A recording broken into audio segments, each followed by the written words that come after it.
경제 영어나 아들이. 네, 안녕하세요. 오늘은요 GNP에 대해서 배워볼 시간입니다. 뭔가요? 네, 지난주에 우리가 GDP라고 하는 것을 살펴봤잖아요.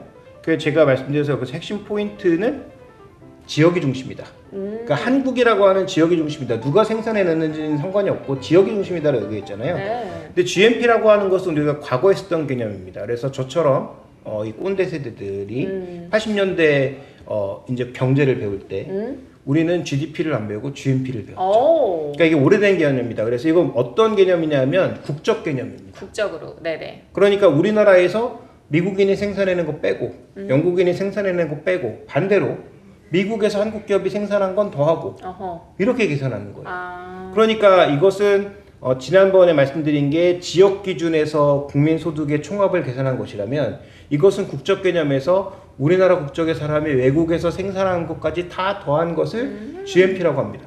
그러니까 GNP라고 하는 개념을 왜 더 이상 안 쓰냐면은 이게 이제 의미가 없어진 거죠. 네. 왜냐하면 이제 우리가 2000년대 이후로 가장 중요한 세계의 기조가 세계화, 글로벌라이제이션 아닙니까? 네. 그러니까 전 세계 기업들이 각국에 다 자기들 법인이 있는 거예요.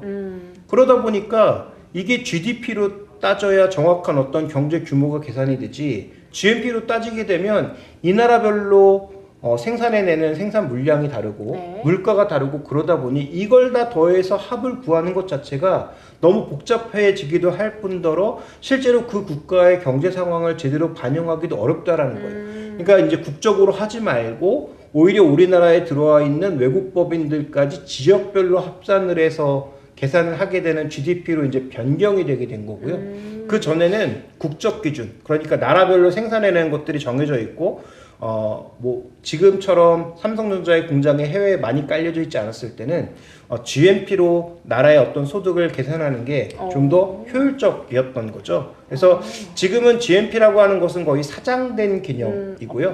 네, 그래서 지금은 이 개념은 보조 개념 정도로 쓰고 네. 있고 지금은 GDP라고 하는 개념을 좀 더 많이 쓰고 그 다음에 지난주에 말씀드렸던 대로 GNP와 관련된 소득을 좀 더 나라별로 명확하게 알기 위해서 PPI라고 하는 개념을 거기다 더해서 쓴다라고 말씀을 드렸고 또 예전에 우리가 그 물가 개념에서 GDP 디플레이터 같은 것들도 말씀을 드렸잖아요. 그래서 명목과 실질 GDP의 차이를 이용한 백분율 이게 이제 GDP 디플레이터라고 봐야 되는데 그런 개념까지 계산하기 위해서 이 실제적으로 기초적인 개념에서 가장 먼저 나왔던 게 GNP라고 하는 개념이 있었다. 근데 지금은 약간 사장된 개념이고 일종의 보조 개념에서 접근하고 있다. 이렇게 네. 보시면 될 것 같습니다.